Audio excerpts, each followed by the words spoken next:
आज भी अर्चना जी नहीं ना?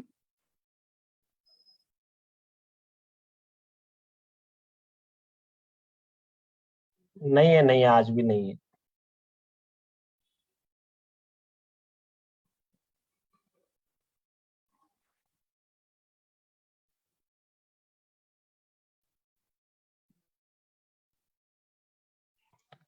सभी को जय जिनेन्द्र। Vardhman education and research institute आप सभी का सहर्ष स्वागत करते हैं। श्रावक के 12 व्रत क्लास नंबर 28 में आप सभी का स्वागत है। आदरणीय स्वाध्याय प्रेमी संयम प्रीति जी महाराज साहब जी एवं सौ शकुंतला जी चोरडिया, इनके मुखारबिंद से यह श्रावक के 12 व्रत का जो हमारा अध्ययन करवा रहे हैं। तो क्लास नंबर 28 जो हमारा चल रहा है, तो उसमें महाराज साहब जी को कोटिशाह वंदना एवं नमन। एक साथ मथेन वंदामी, भावपूर्वक मथेन वंदामी, श्रद्धा पूर्वक मथेन। बोलिए शांतिनाथ भगवान की जय, आचार्य भगवंत की जय। नमो अरिहंताणं, नमो सिद्धाणं, नमो आयर्याणं, नमो वज्रायाणं, नमो लोये सवसाहुणं। एसो पंचनमुकारो सव पावपनासनो, मंगलानं च सव्येसिं परमं हवै मंगलम्, परमं हवै मंगलम्। देवेंद्र स्वामी महाराज आपकी आज्ञा, भगवान आपकी आज्ञा, गुरु गोविंद जी महाराज आपकी आज्ञा। श्रावक के 12 व्रतों में 7वें व्रत के बारे में चर्चा करने की आज्ञा चाहते हैं। गुरु दीपक गुरु चांदनो, गुरु बिन घोर अंधार। आनंद गुरु नहीं बिसरू, गुरु मुझ प्राण आधार। तपसी गुरु नहीं बिसरू, गुरु मुझ प्राण आधार। गुरु माता नहीं बिसरू, गुरु मुझ प्राण आधार। परम आदरणीय, परम वंदनीय, परम पूजनीय 2400 तीर्थंकर भगवान, पंच परमेश्वर भगवान तथा ज्ञानी, ध्यानी, त्यागी, तपस्वी समस्त ऊर्जा महापुरुषों के चरणों में भावपूर्वक वंदन। आराध्य गुरुदेव पूज्य श्री आचार्य भगवान तपसी जी महाराज साहब, पूज्य श्री माता जी महाराज साहब आदि समस्त उपकारी चरणों में भावपूर्वक वंदन। संस्कार भारती वाणी भूषण पूज्य श्री प्रीति सुधा जी महाराज साहब, पूज्य श्री अरुण प्रभा जी महाराज साहब आदि बड़ों के चरणों में भावपूर्वक वंदन। यहाँ उपस्थित सभी धर्म प्रेमी, श्रद्धावान, जिज्ञासु भाइयों तथा सुशील बहनों, हम लोग 7वां उपभोग परिभोग परिमाण व्रत देख रहे हैं। इस 7वें व्रत में कल हमने देखा था कि जब व्रतों में आध्यात्मिक जीवन में प्रवेश करना होता है तो हमें ज्ञान के नेत्र खोलने पड़ते हैं और आचरण के पैरों से चलना पड़ता है, तभी हम इस आध्यात्मिक क्षेत्र में प्रवेश कर सकते हैं। और उसके बारे में हमने 26 गोल जो होते हैं, भोजन संबंधी जो 26 गोल है, उन 26 गोलों के बारे में भी चर्चा करी थी कि कैसे कैसे हमें हर एक जो दैनंदिन जीवन हम जीते हैं, उस दैनंदिन जीवन में जो जो भी चीजें हम उपयोग में लेते हैं, उन सारी चीजों का उपयोग कैसे करना है, उन सारी चीजों की मर्यादा कैसे करना है। उन चीजों में अनंत प्रकार की चीजें होती है, इतनी ज्यादा चीजें दुनिया में होती है, हमें इतनी सभी चीजों की आवश्यकता नहीं होती है। हमारी आवश्यकता बहुत कम होती है, पर हमारे शरीर की आवश्यकता कम होती है, पर मन की आवश्यकता बहुत बढ़ जाती है। मन हमारा ये भी चाहिए, वो भी चाहिए, वो भी चाहिए, मन कभी भरता ही नहीं है। और मन की आवश्यकताओं की पूर्ति के लिए हम रात दिन प्रयास करते रहते हैं, इतने ज्यादा दौड़ धूप करते हैं, भाग दौड़ करते हैं और मन की पूर्ति के प्रयास में लगे रहते हैं। मन की पूर्ति यानी इच्छाओं की पूर्ति, इच्छाओं की पूर्ति के पीछे हम लोग लगे रहते हैं। जिसके कारण से हमारा जीवन अमर्यादित हो जाता है, मर्यादा में नहीं रह पाता है। और मर्यादा में न रह पाने के कारण से संसार में परिभ्रमण हमारा बढ़ता जाता है। ये सारा दुष्ट चक्र चालू हो जाता है। तो उस चक्र से बचने के लिए, पूरे भोगमय वातावरण से अपने आप को अलग करने के लिए, अलग कदम उठाने के लिए हमें इन व्रतों को समझना है, देखना है।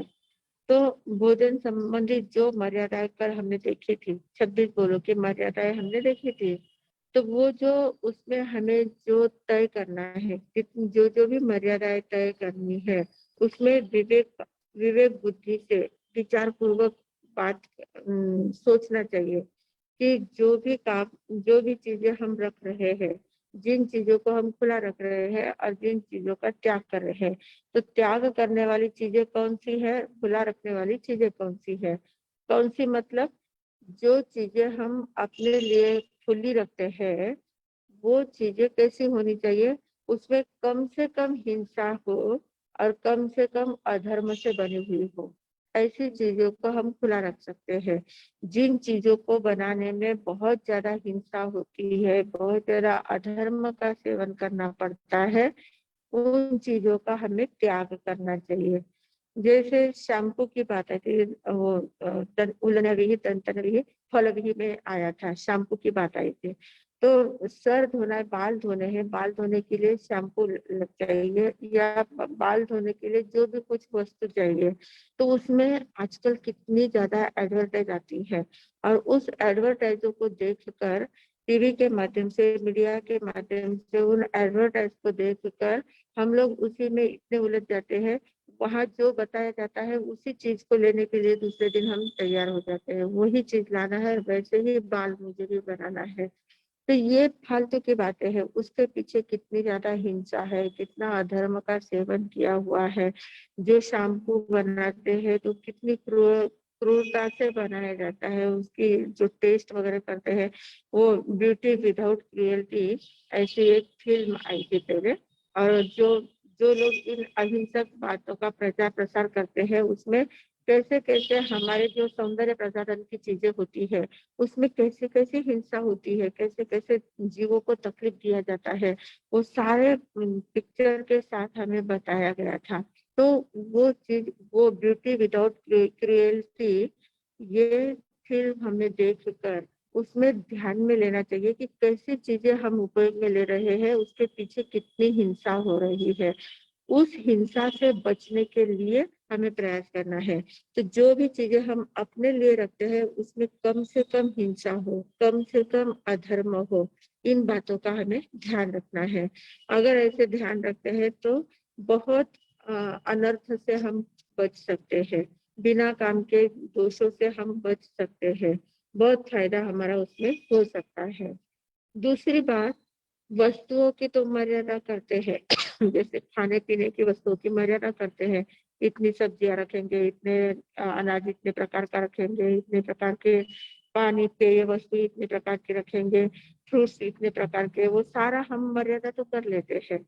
पर वस्तुओं की क्वांटिटी की मर्यादा कर लेते हैं, कौन कौन सी क्वालिटी करनी है वो मर्यादा कर लेते हैं, क्वालिटी की मर्यादा, प्रकारों की मर्यादा हो जाती है, पर उसमें परिणाम की मर्यादा भी करनी है। परिमाण जो है उसका, उसका जो परिमाण है, कितनी चीज हमें लेना है, कितने चीजों को ग्रहण करना है, और एक समय में हमें कितना खाना है। जब हम खाना खाने बैठते हैं, भोजन करने के लिए जब हम बैठते हैं, तो भोजन के समय हमें अपना तय कर लेना होता है। इसमें भी एक प्रकार का तप कहा गया है, जो जिसको हम उणोदरी तप कहते हैं।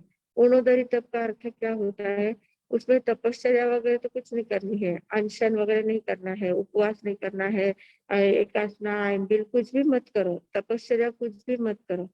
पर जब खाना खाने के लिए बैठते हैं, भोजन के लिए जब हम बैठते हैं, तो भोजन के समय, बैठते समय हमें उसी समय तय कर लेना है कि आज मुझे 2 रोटी की भूख है, 2 रोटी में खाऊंगा, ऐसी इतनी मुझे भूख है, 2 रोटी से मेरा पेट भर जाएगा। 2 रोटी की अगर भूख है तो उसमें मैं 1.5 ही रोटी खाऊंगा, आधी रोटी की भूख ऐसे ही रखूंगा। तो जितनी भूख है उस भूख से कम खाना, भूख से कम खाना, ये ऊणोदरी तप कहा गया है। तो हम लोग जब 12 तपों का वर्णन सुनते हैं, 12 तपों का अध्ययन करते हैं, अभ्यास करते हैं, तो सिर्फ हमारे दिमाग में सिर्फ इतनी ही बात रहती है कि जितनी भूख है उस भूख से कम खाना, उसको ऊणोदरी कहते हैं। ये ऊणोदरी तप है, इतना ही हमें पता है। पर सिर्फ खाने पीने में ऊणोदरी तप नहीं होता है। ऊणोदरी तप बहुत प्रकार से होता है, खान पान में ही नहीं होता है।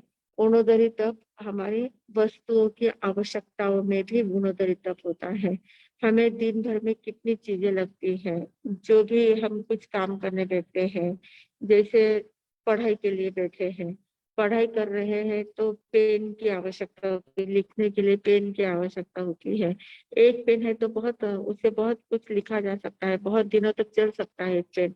पर नहीं, 4-5 पेन मेरे पास होने चाहिए, तभी मैं लिख पाऊंगा। और मैं जब अभ्यास करता हूँ तो मेरे पास सभी चीजें इतनी ज्यादा प्रमाण में होनी चाहिए। तो वो हमारी जो आवश्यकताएं है, ये बिना काम की आवश्यकताएं है। हमें जितने कम से कम अ, वस्तुओं में हमारा काम चलाना आता है, उतना हमारा ऊणोदरी तप होता है। जितनी आवश्यकता है उस आवश्यकता से कम वस्तुओं का उपयोग करना। बिस्तर बहुत ज्यादा मोटे मोटे बिस्तरों की कोई आवश्यकता नहीं है, उसमें मैं 2 चादर कम कर सकता हूँ, 2 चादर कम रहे तो कोई फर्क नहीं पड़ता है। बहुत मोटी गद्दी है तो वो थोड़ी छोटी गद्दी रही तो भी मुझे चल सकता है, उसमें मेरा फायदा हो सकता है। मतलब उसमें भी ऊणोदरी करना है। हर बात में ऊणोदरी कर सकते हैं। कपड़े पहनते हैं, कपड़े कितने ज्यादा कपड़े हम अपने लिए सिलवा लेते हैं, कितने ज्यादा कपड़े अपने उपयोग में लेते हैं, तो उन कपड़ों की भी हम ऊणोदरी कर सकते हैं कि इतने ड्रेस की मुझे आवश्यकता नहीं है, इतने ड्रेस है, इनमें से 3 ड्रेस की अगर मुझे आवश्यकता है तो मैं 2 ड्रेस में भी चला सकता हूँ। एक की ऊणोदरी मतलब ड्रेस की आवश्यकता है तो 4 में से 3 ड्रेस का उपयोग करूंगा, 1 ड्रेस की ऊणोदरी करूंगा, उसमें भी ऊणोदरी हो सकती है। ऐसे हर चीज में हम ऊणोदरी कर सकते हैं। जितनी आवश्यकता कम रखते हैं, आवश्यकता से कम चीजों का उपयोग करते हैं, वहां ऊणोदरी तप हो जाता है। अब ये वस्तुओं के बारे में हुआ। ऐसे ही मकान है। मकान हमें, हम घर में रहते हैं, घर में रहते हैं, इतना बड़ा मकान होता है। बहुत आजकल तो छोटे छोटे होते हैं मकान, पर पहले जमाने में बहुत बड़े बड़े मकान होते थे। इतने बड़े मकान की उन मकानों के हर रूम में हर कोने तक हम पहुंच भी नहीं पाते हैं, इतने बड़े बड़े मकान होते थे। आजकल भी 4-4 5-5 रूम के फ्लैट्स होते हैं, बहुत बड़े होते हैं। तो हमें इतने बड़े मकान की, रोज के इतने बड़े मकान के उपयोग करने की आवश्यकता नहीं होती है। तो उसमें भी हम ऊणोदरी कर सकते हैं। कैसे कर सकते हैं? जैसे एक किचन की आवश्यकता, किचन किचन में तो जाना ही पड़ता है, किचन की आवश्यकता होती है, रूम की आवश्यकता होती है, ड्राइंग हॉल की आवश्यकता होती है।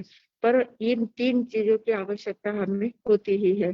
बाकी के जो एक्स्ट्रा के जो रूम होते हैं, जहाँ हमें रोज रोज जाने की आवश्यकता नहीं होती है, या दूसरे किसी का रूम है उस रूम में जाने की हमें आवश्यकता नहीं होती है, तो संकल्प करना, सवेरे सवेरे संकल्प कर लेना कि आज मैं इन 3 रूमों का ही उपयोग करूंगा, इसके ज्यादा, इसके अन्य जो रूम है उनका उपयोग मैं नहीं करूंगा, आज के दिन में नहीं करूंगा।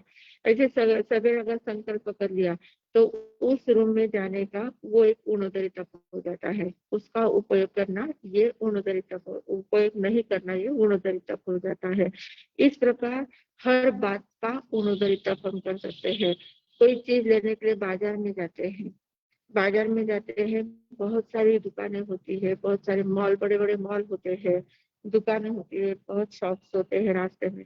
तो हर एक शॉप में जाना, एक वस्तु लेनी है, एक साड़ी खरीदनी है, तो जिस पहली दुकान में जहाँ भी जाऊंगी वहां मुझे जो भी साड़ी अच्छी लगे वहां साड़ी में ले लूंगी।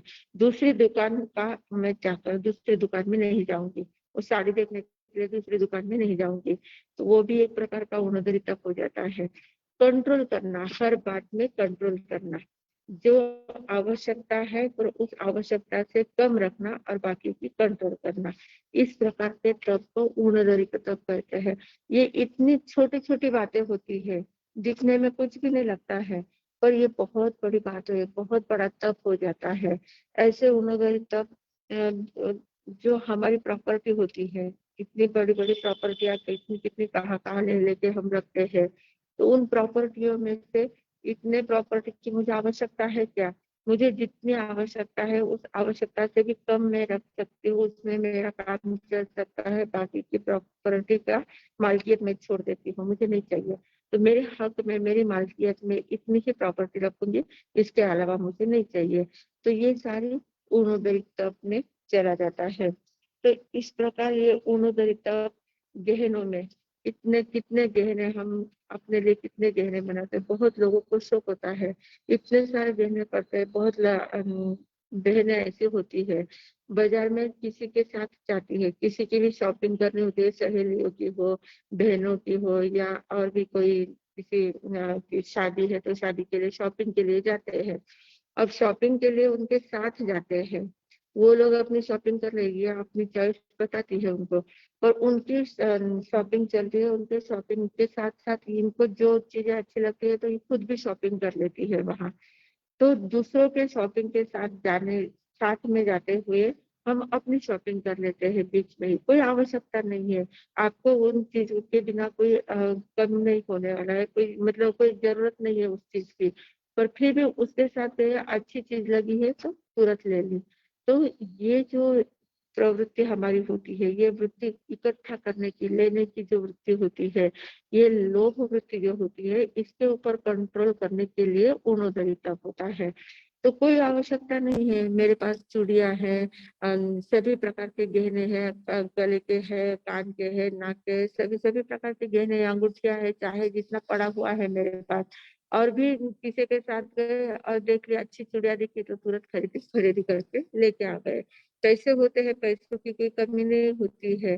तो सिर्फ मन में आई बात तो तुरंत खरीदी कर ली। तो ये हमारे बहुत ये ऊर्ध्वधरी तप इसको नहीं कहते। ऊर्ध्वधरी तप किसको कहते हैं? इच्छा है, पैसे है, खरीदने की भावना भी है, पर उसकी आवश्यकता नहीं है। आवश्यकता होने के कारण से उसको छोड़ देना कि कोई इसके बिना मेरा कोई अटकने वाला नहीं है। तो वो छोड़ देना उसको ऊर्ध्वधरी तप कहते हैं। कपड़ों के बारे में भी ऐसे ही होता है, कितने कपड़े पड़े हुए होते हैं, पर किसी ने कोई अच्छी साड़ी दे दी, तो तुरंत लेने के लिए तैयार हो जाते हैं। किसी कहीं शॉपिंग के लिए किसी के साथ गए हैं, अच्छी साड़ियाँ दिखी, 1 साड़ी लानी थी, वहाँ 4 साड़ियाँ लेके आ गए। तो ये जो आवश्यकता से ज़्यादा लाने की जो आदत हमारी है, उस आदत को बदलना, आवश्यकता से कम वस्तुओं में हमारा काम चलाना, इसको बोलते हैं ऊर्ध्वधरी तप। ये ऊर्ध्वधरी तप होता है। तो ऐसे ऊर्ध्वधरी तप करने की हमें ज़रूरत होती है। तो ऐसे ऊर्ध्वधरी तप करते हैं, तो इसमें क्या होता है, ऊर्ध्वधरी तप करने के कारण से क्या होता है, ऊर्ध्वधरी तप करते हैं, तो इसके कारण से हमारी इच्छाओं पर नियंत्रण होता जाता है। क्योंकि इच्छा है तो हमारी एकदम अ, इच्छाओं को इच्छाओं के ऊपर हमारा कंट्रोल होता ही नहीं है। इच्छाएँ तो जैसे-जैसे हम पूर्ति करते जाते हैं, इच्छाएँ हमारी बढ़ती जाती है। तो इच्छाओं को कंट्रोल करने के लिए, इच्छाओं पर नियंत्रण पाने के लिए ये ऊर्ध्वधरी तप किया जाता है। इसके कारण से हमारी अपेक्षाएँ अपने आप कम होती जाती है, आवश्यकताएँ अपने आप कम होती जाती है। ऊर्ध्वधरी तप की हमें आदत लग जाती है, तो अपनी आवश्यकताओं पर हमारा नियंत्रण हो जाता है। कम वस्तुओं में हम अपने आप चलाने लगते हैं क्योंकि हम लोगों को ये आदत कैसी होती है आजकल लोग पैसे कमाते हैं ना तो पेट भरने के लिए पैसे नहीं कमाते हैं पेटी भरने के लिए पैसे कमाते हैं और पेटी ऐसी है कि जो कभी भरती ही नहीं है पेट तो बहुत जल्दी भर जाता है पर पेटी जो होती है वो पेटी कभी हमारी भरती ही नहीं है क्योंकि पेटी कैसी होती है बॉटमलेस होती है बॉटमलेस बकेट जैसे होती है ना, उसको नीचे का तलवा ही नहीं होता है। तो उसमें कितना भी डालते जाओ, वो नीचे स्वाहा होता जाता है, वो भरता ही नहीं है, कभी वो पेटी भरती ही नहीं है। तो ऐसी हमारी इच्छाएँ भी है, बॉटमलेस बकेट की जैसी हमारी इच्छाएँ हैं। कितनी भी इच्छाओं की पूर्ति करते जाओ, कभी वो पूरी होती नहीं है। तो इसलिए ये ऊणोदरी तप करना जरूरी होता है। ऊणोदरी तप जब करते हैं तो अपने आप उपभोग परिभोग के जो वस्तुएं हैं उनके परिमाण में, उनके मर्यादा में हम आ जाते हैं। उनकी मर्यादा हम आसानी से कर सकते हैं। और जैसे जैसे ऊणोदरी तप हमारा बढ़ता जाता है, वैसे वैसे हमारा मन भी हल्का होता जाता है, क्योंकि बोझ नहीं रहता। जितनी चीजें हम ज्यादा इकट्ठा करते हैं ना, उतना मन भी हमारा बोझिल बनता जाता है। घर भी बोझिल बनता है, मन भी बोझिल बनता जाता है। और जितने कम आवश्यकता है, कम वस्तुएं हमारे पास है, उतना मन एकदम हल्का हल्का रहता है। मन हल्का रहता है। और ऐसे ही खान पान में ऊनोदरी तब करते हैं तो शरीर भी हल्का रहता है। शरीर भी भारी भारी नहीं बनता जाता है, एकदम हल्का हल्का, क्योंकि भूख से कम खाते जाते हैं। भूख से जितना कम खाते जाते हैं उतना स्वास्थ्य हमारा बढ़ता जाता है, स्वस्थता हमारी बढ़ती जाती है। भूख से ज्यादा खाने से रोग बढ़ते हैं और भूख से कम खाने से रोग घटते हैं। तो ये बहुत बड़ा साइंस है, एक प्रकार का एक बहुत बड़ा साइंस है। भगवान महावीर ने स्वयं ने इसके ऊपर बहुत सारे प्रयोग किए हुए हैं और उन प्रयोगों को तप के माध्यम से हमारे सामने रखे हैं। तो ये ऊणोदरी तप बहुत बड़ा तप है। इसमें आवश्यकताएं घटाते जाना है, भूख से कम खाना। इसलिए एक शायर ने कहा है कि खाओ पर छको मत, खाओ पर छको मत। ये तप कैसा है, ऊणोदरी तप कैसा है, उसके लिए कहा है। खाने के लिए मना नहीं है, खाना है, भोजन करना है, पर इतना भोजन नहीं करना है कि छक जाना, मतलब बहुत ज्यादा पेट भरने के बाद भी खाते ही जाना है, क्योंकि स्वाद पूर्ति होती नहीं है। स्वाद तो आता ही रहता है, स्वाद अच्छा लगता है, इसलिए हम खाते ही जाते हैं। तो खाना है पर छकना नहीं है, इतना ज्यादा नहीं खाना है कि पेट भरने के बाद भी खाने की इच्छा ही रहे, ऐसा इतना ज्यादा नहीं खाना है।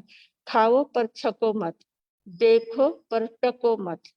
देखना है, किसी लड़की को देखना है, किसी चीज को देखना है, किसी दृश्य को देखना है, कोई महाराज साहब को देखना है, देखना है, पर देखते ही नहीं रहना। टको मत, टको मत मतलब टकना नहीं, टकते टक लगाकर नहीं देखना है, कंटिन्यू देखते रहे। कोई अच्छी लड़की है या कोई सुंदर स्त्री है, सज धज के आई है और वो आपके सामने ऐसे बैठी हुई है, कहीं प्रोग्राम में कार्यक्रम में बैठी हुई है, आप कंटिन्यू उसके पास अगर देखते रहे तो वो अच्छा, व्यवहार में भी अच्छा नहीं लगता है और देखने वाले के लिए भी अच्छा नहीं लगता है। तो वो देखो पर टको मत, टकना नहीं है, एक टक नहीं देखना है। चलो पर थको मत, इतना नहीं चलना है कि इतना चलते दिन भर दौड़ धूप करते ही रहना, दिन भर थकना नहीं है। चलना है, काम करना है, कमाई करना है, कमाई के लिए आपको दौड़ धूप करनी पड़ती है, घर के काम के लिए भी चलना पड़ता है। चलना है पर थका ना जाए इतना नहीं चलना है, उसमें भी आपको कंट्रोल करना चाहिए, उसमें भी आपको ऊणोदरी तक करना चाहिए। वो चलना है, चलते चलते काम करते जाना है, पर उसमें भी ऊणोदरी तक। आज इतना हो गया ना तो बस हो गया, अब इसके आगे नहीं करना है, वहां पर भी हमें रोक लगाना आना चाहिए, वो भी ऊणोदरी तक हो जाता है। चलो पर थको मत और बोलो पर बको मत। एक बार बोलने के लिए शुरू हो जाते हैं, बहुत सारे लोगों को आदत होती है, बोलने लग जाते थे, इतना बोलते इतना बोलते इतना बोलते कि सामने वाला एकदम परेशान हो जाता है। उसको लगता है कि कहाँ इसको छेड़ दिया मैंने। तो इतना नहीं बोलना कि बोलते बोलते हम बकने लग जाए, कुछ भी मुंह से कुछ भी शब्द, क्योंकि बहुत ज्यादा बोलने की आदत जिसको हो जाती है ना, तो वो इतना बोलते हैं कि उनको ध्यान में नहीं रहता कि मैं क्या बोल रहा हूँ, बोलने की आदत सिर्फ बोलते ही जाते हैं। तो वहां पर भी कंट्रोल करना आना चाहिए। इतना मत बोलो कि बको मत, बोलो पर बको मत। तो ये सारे ऊणोदरी तप के प्रकार है। खाने में, देखने में, चलने में, बोलने में, संग्रह करने में, हर बात में ऊणोदरी तप आता है। तो इसको ऊणोदरी तप कहते हैं। ये ऊण उदरी, ऊण यानी थोड़ा सा कम रखना है, उदरी यानी पेट को कम, पेट के मतलब भूख से कम खाना है, ये तो खान पीने की ऊणोदरी हो गई। पर मन से भी जो इच्छा है मन में जो इच्छा उत्पन्न होती है, उस इच्छा से कम पूर्ति करना है, पूरी इच्छाओं की पूर्ति नहीं करना है, उसमें भी ऊणोदरी करना है, हर बात में ऊणोदरी तप करना है। तो ये ऊणोदरी तप कहा गया है। इसके बाद दूसरा तप आता है। जैसे ये ऊणोदरी तप का महत्व होता है, हर बात में ऊणोदरी तप होता है, वैसे दूसरा इसी के साथ साथ होता है रस परित्याग तप। रस परित्याग तप, अब खाने पीने की चीजें होती है, जब हम भोजन करने के लिए बैठते हैं तो इतना रस आता है, इतना रस आता है, तो वो जो रस आता है और हम खाते जाते हैं, ये भी अच्छा लगता है, वो भी अच्छा, सब्जी भी अच्छी है, रोटी भी अच्छी लग रही है, मिठाई भी अच्छी लग रही है, अचार भी अच्छा लग रहा है, सब चीजें अच्छी लग रही है, सब रस अच्छे लग रहे हैं। और षड्रस भोजन हो उसमें तो फिर क्या देखना, फिर रस रस ही रस उसमें टपकता है। तो ये रस जब हमें बहुत ज्यादा रस आने लगता है तो वहाँ रस का परित्याग करना आना चाहिए। इतनी सारी चीजें भोजन में थाली में परोसी गई है, तो पहले ही हमें संकल्प करना है कि जब हम खाना खाने बैठते हैं तो खाना खाते समय पहले ही हमें ध्यान में ले लेना है कि आज इतनी इतनी चीजें बनाई हुई है, तो इसमें से मैं ये चीज नहीं खाऊंगा, एक चीज का त्याग करूंगा, एक रस का त्याग करूंगा। तीखा बहुत भा रहा है तो मीठा का त्याग करूंगा, मीठा तीखा बहुत भा रहा है तो खट्टे का त्याग करूंगा। एक चीज, एक रस का किसी का त्याग करना है। तो ये त्याग करने की, रस के त्याग की त्याग की आदत लगाना, ये रस परित्याग व्रत है, तप है। पर ये सिर्फ खाने में ही रस परित्याग नहीं होता है, रस परित्याग भी बहुत सारी चीजों में होता है। क्या होता है, हम लोग कभी कभी क्या एकदम से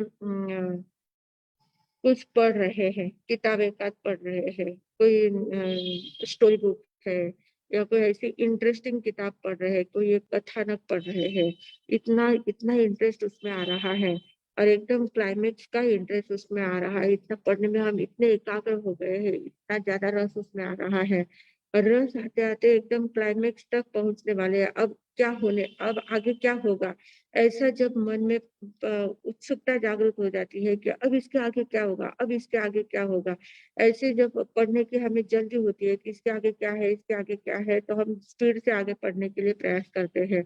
तो जब हमारे मन में उत्सुकता जागती है कि इसके आगे क्या होगा, ऐसा जब मन में जागृत इच्छा जागृत होती है ना, उसी समय उस किताब को वहां बंद करके रख देना कि अभी नहीं, बाद में पढ़ेंगे, इसके आगे क्या होता है ना वो बाद में देखेंगे, और मन को एकदम से वहां कंट्रोल कर देना। रस आया था, बहुत ज्यादा रस आया था, उस रस का वहां पर त्याग कर देना। तो ये इतना बड़ा तप हो जाता है क्योंकि हम उस चीज में इतने ज्यादा रस ले रहे थे, इतना ज्यादा उसमें मगन हो रहे थे और मग्न होते होते उसमें इतने भूल, अपने आप को भूल गए थे और उस भूलते उस बार उस समय में जो क्लाइमेक्स का उसमें आनंद आने वाला था, उस आनंद के समय हमने उसको रोक दिया, तो ये बहुत बड़ा त्याग हमारा हो जाता है। इसको बहुत बड़ी तपश्चर्या कहते हैं, ये तप होता है, रस परित्याग इसको कहते हैं। पिक्चर देखने के लिए गए हैं, मूवी देख रहे हैं, मूवी का भी जब क्लाइमेक्स का समय आता है कि अब इसका बदला कैसे लेगा, अब इसको कैसे फल लेगा, इस प्रकार का एकदम क्लाइमेक्स का आता है, उसी समय वहां से उठकर बाहर निकल जाना, उसी समय उसको बंद कर देना, देखना बंद कर देना, तो ये रस परित्याग हो जाता है। खाने में है, पीने में है, बोलने में इतना ज्यादा रस आ रहा है, इतना ज्यादा रस आ रहा है, कोई स्टोरी बोल रहा है, हम किसी को कुछ सुना रहे हैं, तो सुनाने में इतना रस आता है और एकदम से सब इतने एकाग्र हो गए हैं और उसी समय बोलना बंद कर देना। तो उसी समय बोलना बंद कर किया तो सभी का रस व परित्याग तक हो जाता है, स्वयं का भी होता है, बोलने वाले का भी होता है, सुनने वाले का भी हो जाता है। तो ये रस परित्याग की कला होती है। ये रस परित्याग जब हमारे द्वारा होता है ना, तो इसमें इतने ज्यादा कर्मों की निर्जरा हो जाती है, क्योंकि क्या होता है, हम जितने ज्यादा तल्लीन हो जाते हैं, रस रस आता है मतलब क्या होता है, उस चीज में हम तल्लीन हो जाते हैं, इतने ज्यादा तल्लीन हो जाते हैं, इतने एकाग्र हो जाते हैं और इतना उसमें डूब जाते हैं, उस रस में इतना ज्यादा डूब जाते हैं कि अपने आप को भूल जाते हैं। तो ये पर में इतने ज्यादा अटकने की जो आदत हो गई है, उसमें हम अपने आप को भूल जाते हैं। उसी समय अगर हम जागरूक होकर उस बात को वहीं पर स्टॉप कर देते हैं, तो मतलब इसका क्या अर्थ हो गया कि आप जो तल्लीन हो रहे थे उसमें लीन हो रहे थे, तो वहां से आपने स्टॉप करके संलीन हो रहे हैं। प्रति संलीनता नाम का भी एक तप आता है। हमारे जो 12 प्रकार के तप बताए हैं उसमें प्रति संलीनता तप आता है। तो प्रति संलीनता का अर्थ क्या होता है कि जो तल्लीनता हमें आती है ना, पर में तल्लीन, तल्लीन का अर्थ क्या होता है, तत्लीन, उसमें लीन होना है। फिर भक्ति में लीन हो, परमात्मा में लीन हो, जाप में लीन हो, स्वाध्याय में लीन हो, पढ़ने में लीन हो, खाने में लीन हो, किसी में भी हो, पर में जब हम लीन होते हैं उसको तल्लीन कहते हैं। वो तल्लीनता होती है, उसमें लीन हो जाते हैं। तो तल्लीनता जब आती है तब हम अपने आप को भूल जाते हैं, उसमें लीन हो गए तो अपने आप को भूल जाते हैं। और जब वो तल्लीनता में बहुत एकाग्र बन गए, तल्लीन हो गए हैं, उसी समय अगर हम संलीन बनने की कला सीख जाते हैं, उस तल्लीनता को छोड़ देते हैं, उस पर वस्तु को छोड़ देते हैं और संलीन बनते, स्व में लीन हो जाते हैं, अपनी ओर अपना ध्यान चला जाता है, अपने में हम लीन होने लग जाते हैं, अपने में रस लेने लग जाते हैं। पर का रस छोड़कर अपना रस हम जब लेने लग जाते हैं, तो वो रस परित्याग और प्रतिसंलीनता दोनों तब एक साथ हो जाते हैं। उसमें जो रस आ रहा था उस रस का परित्याग हो जाता है और संलीनता, स्व में लीनता आ गई है, इसे प्रतिसंलीनता, अपने प्रति संलीनता आ जाना, ये बहुत बड़ा तप होता है। इसके कारण से कर्मों की निजा, क्योंकि उसमें हम जितने ज्यादा तल्लीन हो रहे थे उतने ज्यादा पर में जा रहे थे, उतनी ज्यादा राग द्वेष की भावना हमारी बढ़ रही थी, राग भावना बहुत ज्यादा बढ़ रही थी, पर में राग भावना बहुत ज्यादा बढ़ रही थी। और उस कारण से कर्म बंध हमारे कंटिन्यू जत्थाबंद कर्म हमारे पास आ रहे थे, कर्मों का आवागमन बहुत ज्यादा बढ़ गया था। तो वो कर्म बंध हमारे बहुत ज्यादा प्रमाण में हो रहे थे और उसी समय हमने उसको बंद कर दिया, संवर कर लिया और हम अपने में लीन हो गए। तो हम जब अपने में लीन हो जाते हैं तो कर्म की निर्जरा फटाफट होने लग जाती है। मतलब जहाँ कर्म बंध का समय था उसी समय हमने कर्मों की निर्जरा करने का प्रयास किया है, तो ये बहुत बड़ा तप हमारे द्वारा हो जाता है। तो ये रस परित्याग, जब हम शॉपिंग के लिए जाते हैं, इतना रस आता है शॉपिंग के समय, इतनी चीजें देखते हैं, ये भी कितना सुंदर है, वो कितना सुंदर है, ये चीजें कैसे, ये कितने की है, वो कितने की है, हर एक चीज का हम देखते हैं, कीमत पूछते जाते हैं और हर एक चीज अपने बजट में कौन कौन सी चीजें बैठती है उसके लिए इतना ज्यादा उसमें तल्लीन हो जाते हैं और इतना रस लेते हैं। शॉपिंग में बहुत ज्यादा रस आता है।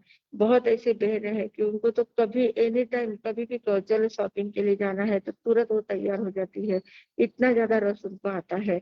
तो ये जो शॉपिंग करते समय जो रस आ रहा है, तो उस बहुत ज्यादा रस आ रहा है, उसी समय उसको वहां स्टॉप कर देना, उसी समय चीजें न लेते हुए वहां से बाहर निकल जाना। बहुत चीजें देखने का, इतना वो सामने वाला इतना बता रहा है, इतनी नई नई चीजें बता रहा है, तो दो चार चीजें देख लिया और वो और चीजें निकाल रहा है, उतने में बाहर निकल जाना, उतने में वहां स्टॉप कर देना, उसको बोल देना कि नहीं भैया अब मत बताओ, इसमें से हमें चाहिए तो हम ले लेंगे, नहीं तो फिर हमें नहीं चाहिए, हमें नहीं देखना है अभी। तो ऐसे वहां देखो उस शॉपिंग का रस में भी परित्याग कर सकते हैं। तो ये रस परित्याग का बहुत बड़ा विस्तार है। बहुत बड़े हर चीज में हम रस लेते हैं, हर बात में हमें रस आता है, जहां जहां भी रस आता है उस वहां वहां उस रस का त्याग करना आना चाहिए। जितना ज्यादा हम रस में डूबते जाते हैं तो तुरंत वहां से ऊपर उठ जाना है, डूबना नहीं है, रस में डूबना नहीं है, रस का परित्याग करना है।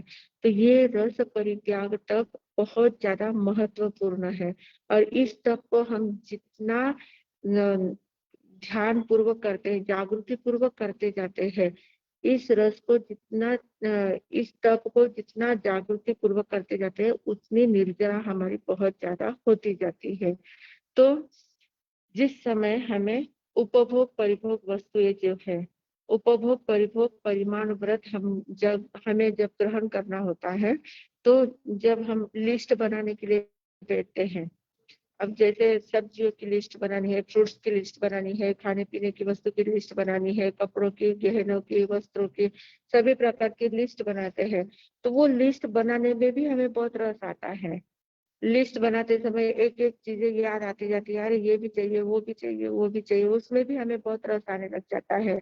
तो उसमें भी अगर बहुत ज्यादा रस आने लग गया ना, तो वहीं पर स्टॉप कर देना, बाकी की लिस्ट बाद में बनाएंगे, इस प्रकार सोच के वो वहीं पर स्टॉप कर देना।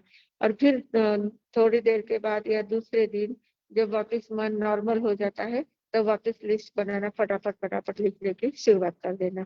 तो इस प्रकार हर बात में हमें रस परित्याग सीखना है।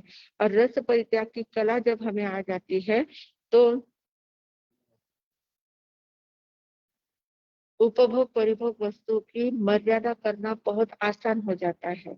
रस परित्याग की कला जब हमें आ जाती है, रस परित्याग करने की आदत जब हमें लग जाती है, तो उसके कारण से उपभोग परिभोग वस्तु जो होती है, उसकी मर्यादा हम आसानी से कर सकते हैं। और हमारा हमारे ऊपर ही कंट्रोल आ जाता है। हम हमारा मनोबल बहुत ज्यादा बढ़ जाता है। रस परित्याग जब करना सीख जाते हैं, तो उसके कारण से क्या होता है, हमारा मनोबल बढ़ जाता है, क्योंकि हम मन के गुलाम बने हुए थे।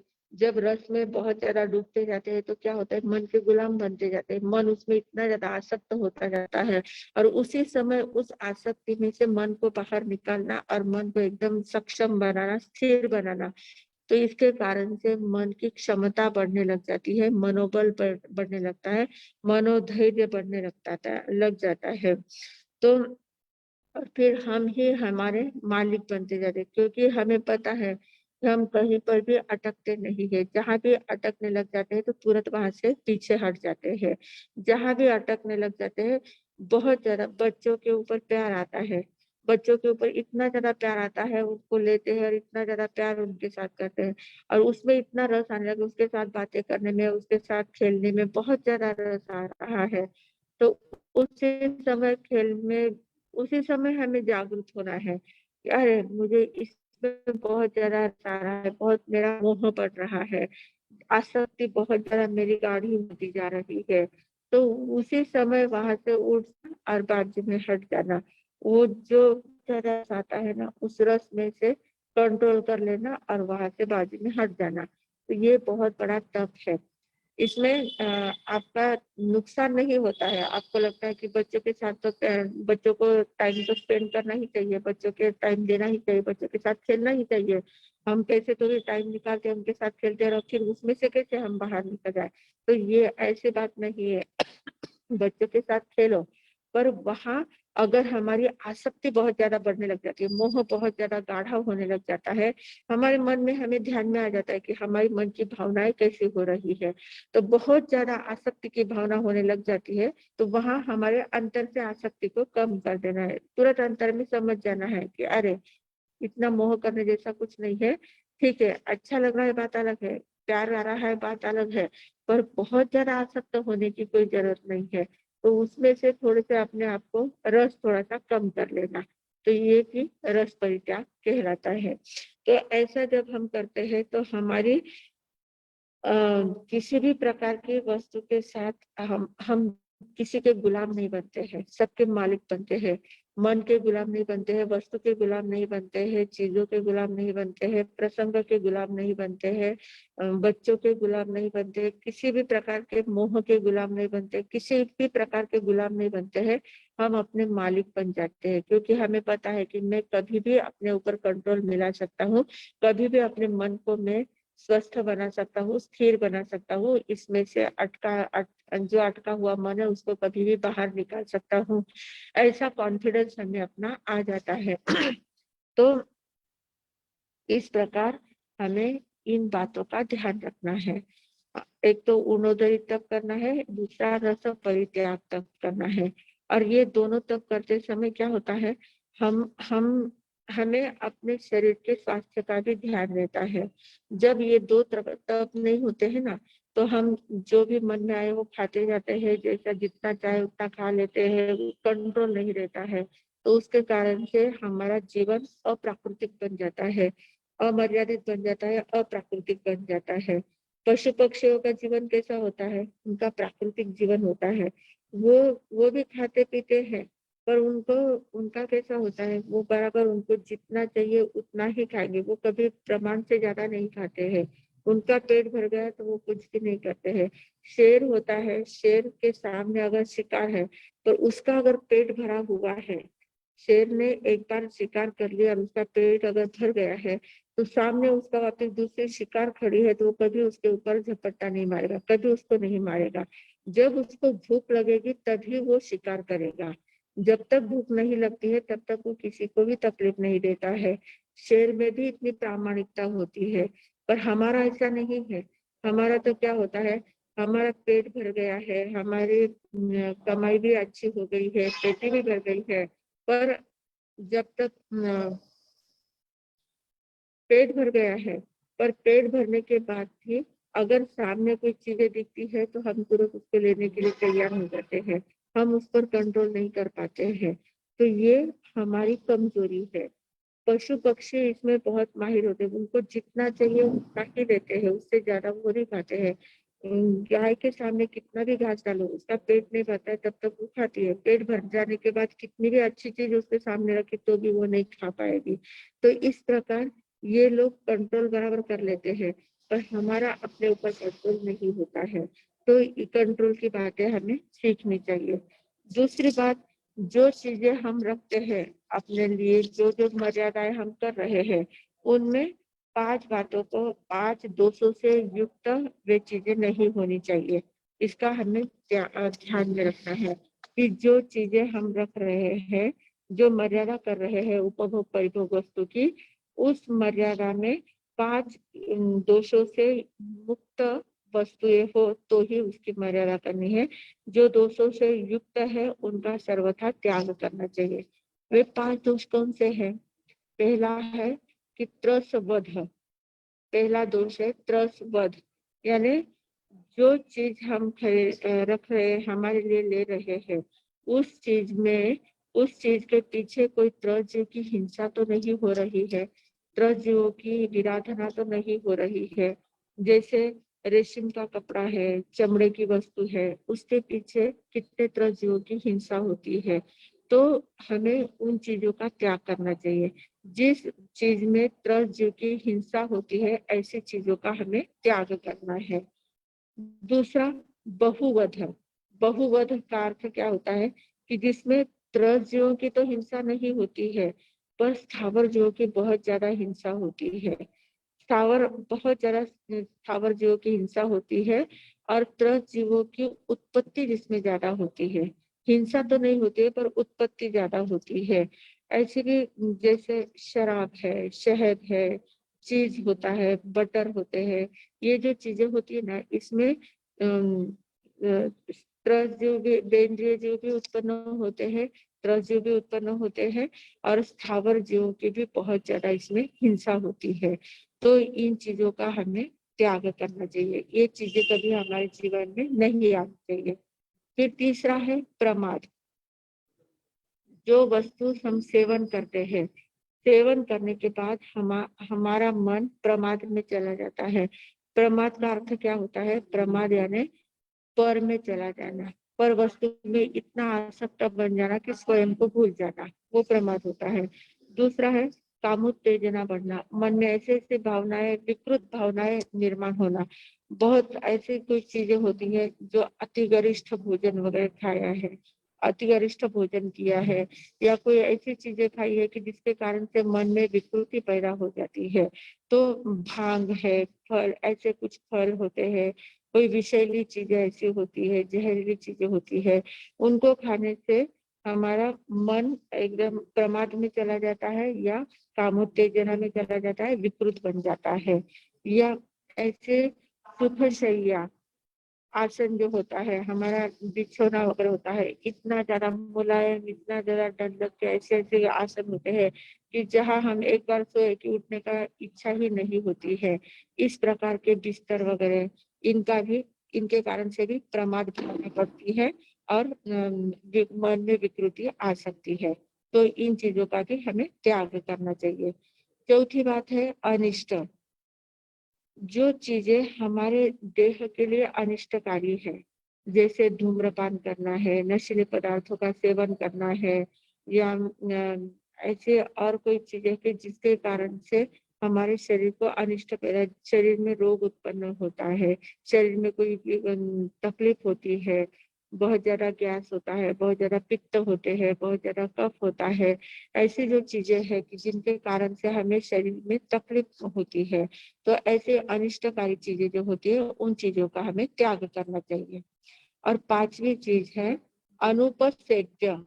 अनुपसेव्य का अर्थ होता है कि जिनका सेवन सज्जन लोगों के लिए शोभा नहीं देता। जैसे रास्ते में चल रहे हैं, रास्ते में ठेले गाड़ियां होती है, ठेले पर कोई पानी पूरी होती है, कोई बटाटे वड़े वगैरह होते हैं, आलू बड़ा वगैरह जो भी कुछ चीजें होती है, ठेलों पर, रास्ते पर ठेले लगे हुए होते हैं, वहाँ खाने की चीजें होती है। जो सज्जन लोग होते हैं, अच्छे घर के लोग होते हैं, अच्छे सुसंस्कारी लोग होते हैं, वे ऐसे ठेलों पर खड़े होकर खाते नहीं, रास्ते में नहीं खाते हैं। रास्ते में खाना ये अशोभनीय होता है। फिर अनजान फल होता है कि जिसका हमें कोई परिचय नहीं है, जो चीजें हमें पता नहीं है, उन चीजों का सेवन करना, और जिसके कारण जो चीजें खाने के बाद हमारा जीवन विकृत हो जाता है, भावनाएं विकृत हो जाती है। इस प्रकार के जो सेवन करने योग्य वस्तुएं नहीं होती है, अभक्ष्य जो चीजें होती है, उन अभक्ष्य चीजों का भक्षण करना ये अनुपसेव्य कहलाता है। तो ऐसी जो पांच बातें जो होती है, पांच दोष जो होते हैं जिन वस्तुओं में, उन वस्तुओं का सेवन हमें नहीं करना है, उनका त्याग करना है। तो इस प्रकार हमें ध्यान में लेना है कि जो हमें उपभोग परिभोग का परिमाण का मर्यादा करनी है, वस्तुओं की मर्यादा करनी है, उसकी लिस्ट आपको बनानी है। कल से 3 दिन अब हमारी छुट्टी के दिन है, तो 3 दिनों में आप लोगों को वो सारी मर्यादाएं लिख के रखनी है, डायरी में नोट करना है कि मुझे कौन कौन सी कितनी कितनी चीजें रखना है, कौन कौन सी चीजों का त्याग करना है। तो वो जो लिस्ट बनानी है, उस लिस्ट में इन 5 चीजों का ध्यान रखना है। इसमें ये 5 दोष तो नहीं है, 5 दोष, जहाँ 5 में से कोई भी दोष जिसमें लगता हो, उन चीजों का त्याग करना है, उन चीजों को अपने लिस्ट में नहीं लेना है, उन चीजों का त्याग करना है। तो इस प्रकार जब हम सारे उपभोग परिभोग वस्तुओं का उपयोग करते हैं, उपभोग परिभोग वस्तुओं का परिमाण करते हैं, तो उस परिमाण में हमें ये सारी चीजों का ध्यान रखना है। छोटी छोटी बातें होती है, पर उन छोटी छोटी बातों में हमें जागरूकता पूर्वक उनका नियम मर्यादा करनी है। तो सभी लोग बराबर व्यवस्थित रूप से इनकी मर्यादा भी करेंगे, और उणोदरिता और रस परित्याग, इन दोनों तत्वों को बराबर अपने जीवन में उतारने का प्रयास करेंगे, तो निश्चित रूप से इस जीवन में भी शांति, आनंद, सुख, समृद्धि मिलेगी, अगले जीवन में भी आनंद सुख मिले बिना नहीं रहेगा। इतना बोलकर अब मैं विराम देती हूँ। ओम शांति। हाँ,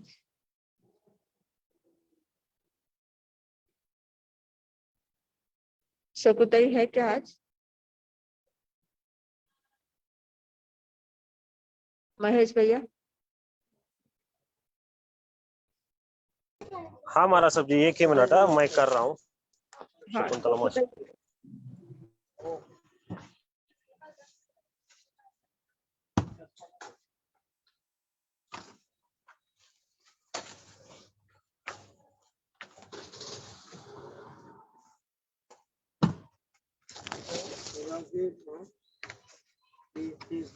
एक ही मिनट है महाराज साहब जी, 1 मिनट।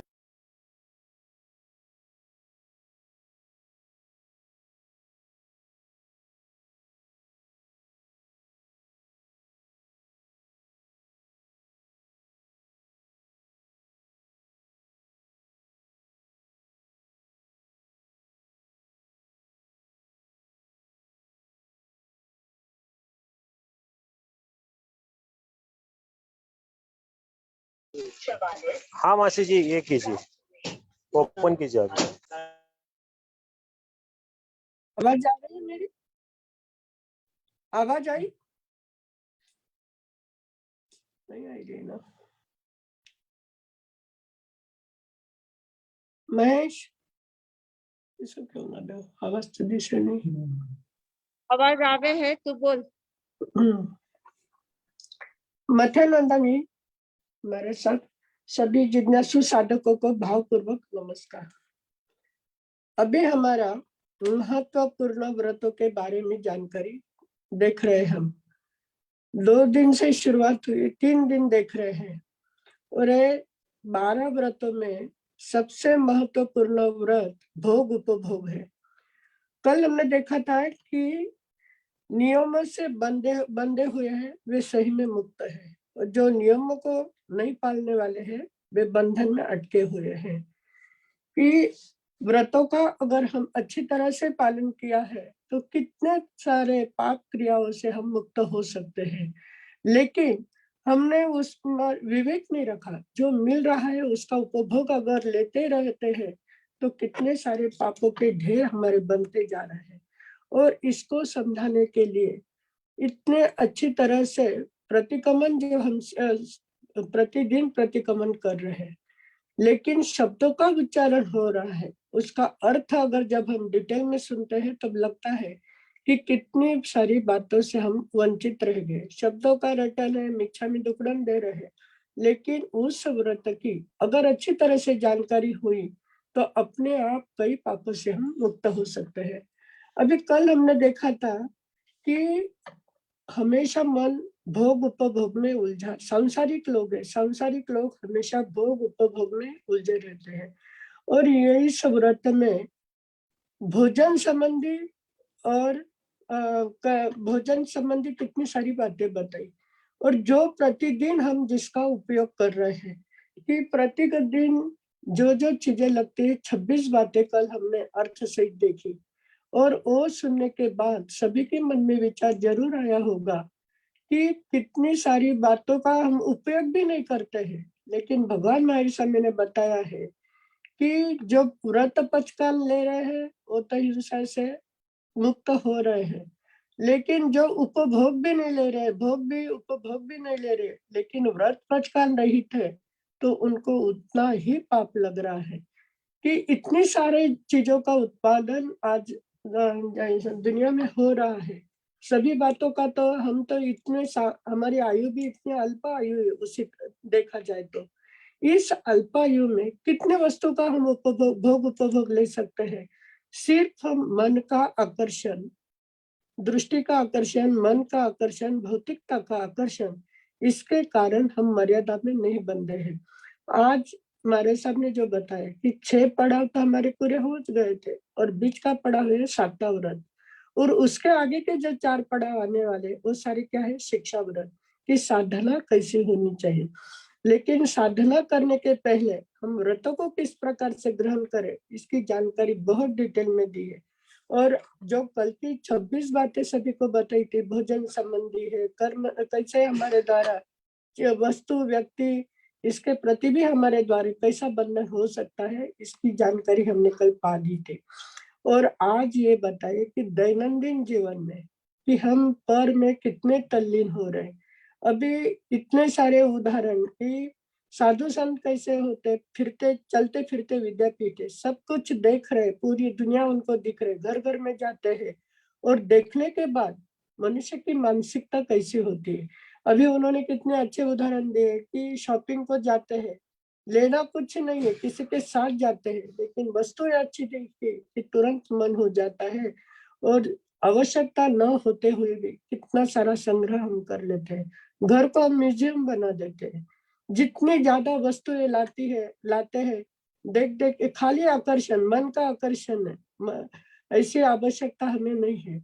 आवश्यकता से बहुत ज्यादा संग्रह हमारे पास हो चुका है, और इस आवश्यकता को किस तरह से कम करना, इसलिए आज 2 महत्वपूर्ण तप बताए, उनोदरिता और रस परित्याग तप। अभी उनोदरी का अर्थ एक ही है कि जो आवश्यकता है उससे कम उपयोग करना। लेकिन अभी हमें लगता है भोजन करते समय लग रहा है मन में कि चलो कि 4 हम चपाती खा रहे थे, उसमें से हमने आज 2 खा ली, सोच रहे कि उनोदरी तप होगा, उनोदरी तप किसे कहा जाता है कि पहले हमारा संकल्प होना चाहिए कि आज मैं जो भी मुझे चीज अच्छी लगती है उसमें से 2 वस्तु का उपयोग मैं नहीं करूंगी, तब वो सही में ये होता है। खाना खाते खाते मन में आ गया कि चलो आज नहीं खाता हूँ, लेकिन संकल्प पूर्वक अगर आप करते हैं तो सही में वो गुणोदरी तब होता है। अभी खाने पीने के बारे में तो बहुत सारा डिटेल बताया, और वस्तुओं के बारे में भी इतना हमने अभी सुना है कि हमारी मनोवृत्ति कैसी होती है। जहां भी जाते हैं वहां से कुछ लेने का ही मन होता है, आवश्यकता हो या न हो, लाने की जो प्रवृत्ति हमारी बढ़ गई है।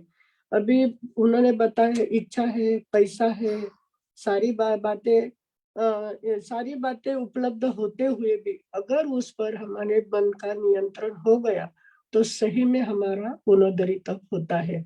और रस परित्याग यानी हर समय सांसारिक बातों में इतना आकर्षण है, शादी ब्याह का। हमारे सामने तो बहुत सारे दैनंदिन जीवन के उदाहरण देते हैं कि आपकी मनोवृत्ति कैसे, इसका उन्होंने इतना अच्छा निरीक्षण किया होगा, ये मैंने आज पहले सुना कि कितनी छोटी छोटी बातें हमारी दैनंदिन जीवन में चल रही है, उसका चित्रण हमारे सामने उन्होंने रखा है।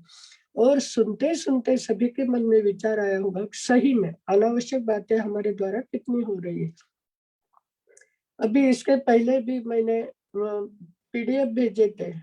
पीडीएफ का आज जो हमारे सामने आपको जो समझाया है, उसमें किस तरह से मर्यादा करनी, अभी इतना हमारा साल के लिए होती है, महीने के लिए होती है या नहीं होती है, लेकिन हर एक ने अगर नियम कर लिए कि 14 नियमों का पालन हम प्रतिदिन करेंगे, तो 14 नियम का अगर हम पालन करते गए तो अपने आप हमारी गुणोदरी तप और रस परित्याग जरूर होने वाला है। अभी काफी समय हो चुका है, उसका डिटेल वर्णन नहीं करूंगी मैं, फिर भी जो जो बातें हम आज सब सुन रहे हैं और सभी का चिंतन चालू हो गया। अभी होमवर्क करना है कि प्रतिदिन हमारे उपयोग में कितनी वस्तुएं आ रही है, अनावश्यक वस्तु का हम कितना संग्रह कर रहे हैं और इससे हम कैसे बच सकते हैं। उत्तराधान सूत्र में आया हुआ है कि 36वें अध्याय में बताया है कि संथारा की तैयारी 12 वर्ष पूर्व करनी चाहिए। अभी 12 वर्ष पूर्व संथारे की तैयारी यानी क्या कि ये जो हमने आसक्ति के जाले हमारे आजू बाजू बुन के रखे हैं, उस आसक्ति से हम कैसे विरक्त हो सकते हैं। और वो विरक्त होना यानी क्या, जो जो चीजों का हम उपयोग कर रहे हैं उसमें हमें कैसी उनोदरी करनी आनी चाहिए। कितनी सारी चीजें बहुत भाती है, लेकिन कितना खाया तो भी जीवा कभी ये तृप्त होती नहीं है। तो उस पर भी कि चाय कॉफी दूध कितनी सारी बातों की हमें आदत होती है, तो धीरे धीरे किस तरह से कम करनी चाहिए।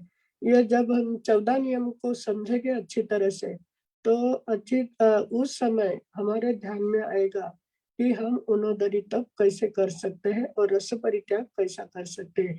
अगर ये 2 तप हमारे जीवन में आ गए तो निश्चय में हमारा मनोबल बढ़ेगा, इच्छाओं पर नियंत्रण आएगा, आसक्ति कम हो जाएगी।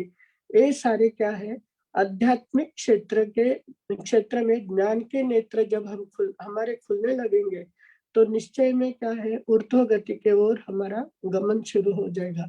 ये सारा अभी तक जो हम व्रतों के बारे में सुन रहे हैं, सिर्फ सुनना नहीं, इस पर चिंतन करना है। और बहुत खुशी की बात है कि हम सभी ने 6 व्रत तो अच्छी तरह से ग्रहण कर लिए, जानने के बाद जो ग्रहण किया जाता है वही सब सही में प्रत्याख्यान होते हैं। 7वें व्रत के बारे में भी काफी सुना है और एक बड़ा विषय रहा है 15 कर्मदान का भी, वो भी हमारे सामने आएगा। कुछ बातें ऐसे हमने जिंदगी में कभी की भी नहीं है, लेकिन उसके व्रत पचकान नहीं लिए है, तो उस पाप के भागीदारी हम बन ही रहे हैं। तो उस हर जगह से हमारी भागीदारी कैसे टूटेगी और उस पाप से हम कैसे मुक्त होंगे, इस माध्यम से हम 7वें व्रत के माध्यम से सुनेंगे और हमारा जीवन सुधारने का प्रयास हम जरूर करेंगे, क्योंकि हमारा एक लक्ष्य बना है, हम सारे भवी जीव है। भवी जीवों की भावना एक ही होती है कि सिद्ध गति की ओर हमें बढ़ना है। तो ये हमारे क्या है, पादन है। छोटी छोटी पादन चढ़ते चढ़ते हम वहां पर पहुंचने वाले हैं। तो ये किसके द्वारा होने वाला है? सिर्फ व्रत पचकन के द्वारा ही होगा। तो व्रत पचकन हमारे सब ने इतना अच्छा सब्जेक्ट भी लिया है, अच्छी तरह से समझा रहे हैं, और इसके साथ प्रतिक्रमण का अर्थ भी हम लोग डिटेल में समझ रहे हैं। तो ये सारी बातें हमारे जीवन के लिए अत्यंत उपयोगी बने और हमारा मार्ग प्रशस्त बने, अगला मार्ग हमारा प्रशस्त बने। इसी मंगल भावना के साथ मैं विराम लेती हूँ। धन्यवाद मासी जी।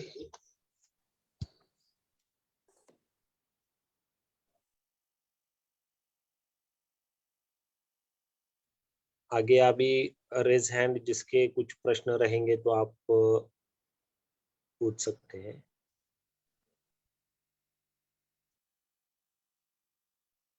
वर्षा जी, संचिति।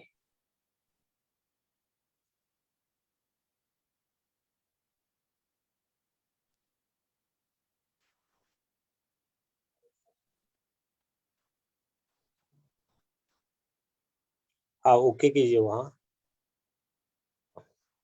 मथेरन माणसा हाँ बोलो। माणस आपने जिसको काले बताया था कि जैसे गहू या ज्वारी बाजरी जो भी है एखादी धान्य को त्याग वगैरे करणं, तो जैसा भी ज्वारी री रोटी तो नहीं खावा अपन, मतलब बहुत सी बार नहीं खावा, तो उस समय भी रो त्याग करणं, पण कभी कभी भी खिचड़ी खावा तो પછી वो विरामेश पकड़ी जाएगा ना? क्या में कभी कभी क्या में खावा? जैसे ज्वारी री खिचड़ी बने ना, खिचड़ी। हाँ हाँ हाँ अच्छा, हाँ, हाँ, तो खिचड़ी। तो वैसे फिर वो खुला रखना ही होता है ना। मतलब जो जो खाने की अपनी संभावना होती है, जो जो चीजें हमारे खाने में आ सकती है, तो उनको खुला रखना है, बाकी की चीजों का त्याग करना है। जैसे अपन ज्वारी को पूरा त्याग करणं है, तो पण आपण हे खावा तर नहीं चालेल। खिचड़ी भी नहीं खा सका, बच्चे खिचड़ी भी नहीं खा सका। अच्छा, वेरा खिचा वगैरह चाहे आवे वे भी नहीं चाले ना हाँ बच्चे? हाँ, वो सब त्याग हो जाएगा પછી। अच्छा अच्छा अच्छा। क्या किंवा करते પછી पचकान करताना ऐसा रखना की खिच्चा खाई सकू, बाकी ज्वारीची रोटी नहीं खाऊनी, ऐसा पचकान कर सकते, ऐसा भी ले सकते पचकान। अच्छा, उसको वैसा खुला पचका। रखना, बाकी ऐसे अच्छा भी अच्छा। पचकान कर सकते हैं। हम्म। आणि आज जैसे आपने बताए हो कि जैसे साड़ी रा दुकान पे गया साड़ी, तो ये उन्होंने तो नहीं समझ में नहीं आई, नहीं उन्होंने तब क्या की बोला अपन? आपको आवश्यकता थी, पर आपने 4 साड़ी की आवश्यकता थी, आपने 2 ही साड़ी खरीदी कर ली, तो ये उन्होंने हो गया। पैसे भी थे, लेनी भी थी, आपको पसंद भी थी, फिर भी आपने कहा कि नहीं अभी नहीं, बाद में देखेंगे, और 2 ही साड़ी में आपने संतोष मान लिया, तो वो गुणोदरी तक हो गया।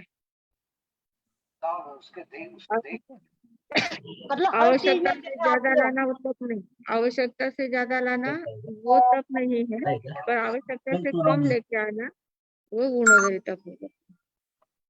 अच्छा, तो हर चीज में यार मतलब उन्होंने तब हो सके। हर चीज में हो विराम सकता है। चाहिएगा, शॉर्ट में पूछो क्यों। अच्छा अच्छा, ठीक है हमारे साहब। हाँ मतलब जी।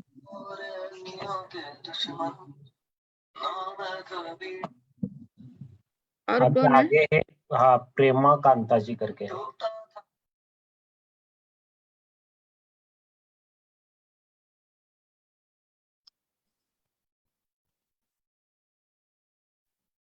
ओके कीजिए वहाँ, मैं आपको रिक्वेस्ट भेजा है। हाँ हाँ, एक असला पचकाना है मेरे को। अच्छा, ओके, ठीक है। हाँ, और आगे है किसी के है रोनवाल प्रश्न? जी। किसी के है? हाँ, एक है रोनवाल जी सुशीला करके।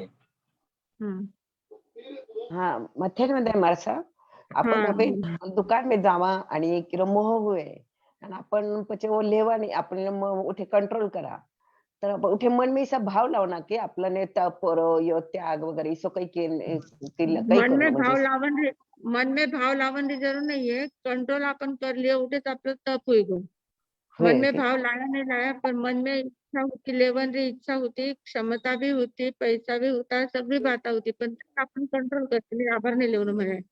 वो तप होय सके माझा आयंबिल पण भाव पचकावणे नारायण लाल तरी तप तर होत जावे. हा आयंबिल पचकावणे म्हणायचं काळ बाकी किसी के प्रश्न नहीं ना? नहीं अभी पहले तो प्रश्न नहीं है हमारा सब्जेक्ट। हाँ, पचकान और नवकारशी पोर से पहले ओम शांति शांति शांति उभे से नवकारशी पोरशी 1.5 पोरशी 2 पोरशी आपल्या धारणा उपयोगित पचकान अस्नम पाणम खायमम सायमम अनर्थना भोगनम सहस्रागरणम सव समाही अत्यागरणम ओसिरे ओसिरे ओसिरे ब्यासना ओम शांति शांति शांति उभे से ब्यासनारा 2 टक उपरांत दिवसना 3 रातना 24 पचकान अनर्थना भोगनम सहस्रागरणम सव समाही अत्यागरणम ओसिरे ओसिरे ओसिरे कल का एकासना ओम शांति शांति शांति उभय सूर्य एकासनारा 1 टक उपरांत दिवसना 3 रातना 24 पचकान अनर्थना भोगनम सहस्रागरणम सव समाही अत्यागरणम ओसिरे ओसिरे ओसिरे व्यासना एकासना करने वालों को धन्यवाद। कल धन्यवाद ओम आयंबिल. शांति शांति शांति उगय श्री आंबिलरा 1 उपरांत दिवसना 3 रातना 24 पचकान 5 विगैरा पचकान अनर्थना भोगनम सहसा कारणम सब समाही वत्यागरणम ओसिरे ओसिरे ओसिरे पाणम ओसिरे आंबिल धन्यवाद। कल का उपवास अगर किसका है तो हम बोले ओम शांति शांति शांति गुरुदेव की आज्ञा से उभय श्री उपवासम पचखे दिवसना 3 रातना 24 पचकान अनर्थना भोगिनम सहस्रागरणम सव समाही वत्यागरणम ओसिरे ओसिरे ओसिरे सभी तपश्चर्या करने वालों को धन्यवाद। मंगल पाठ ओम शांति शांति शांति गुरुदेव की आज्ञा से चत्तारी मंगलम अर्यंता मंगलम सिद्धा मंगलम साहु मंगलम केवली पंडित धम्मो मंगलम चत्तारी लघुत्तमा अर्यंता लघुत्तमा सिद्धा लघुत्तमा साहु लघुत्तमा केवली पंडितो धम्मो लघुत्तमो चत्तारी शरणम पवज्जामि अरिहंते शरणम पवज्जामि सिद्धे शरणम पवज्जामि साहु शरणम पवज्जामि केवली पंडितम धम्मम शरणम पवज्जामि 4 मंगल 4 उत्तम 4 शरणा दुख हरणा सुख करना वरुण शरणा कोई जो भवि प्राणी आदरे तो अक्षय अमर पद हो। बोले भगवान महावीर स्वामी की जय आचार्य भगवंत की जय। की जय माताजी महाराज साहब की जय। की संसार जय भूषण पूज्य श्री प्रीति सुधा जी महाराज साहब साहब की जय अरुण प्रभा जी महाराज साहब की जय। की सब जय संतन की जय जय की जय। जय Vardhman education and research institute की ओर से आप सभी का खूब खूब आभार है एवं आदरणीय परम पूज्य स्वाध्याय प्रेमी संयम प्रीति जी महाराज साहब जी को भी खूब खूब आभार। आभार वंदन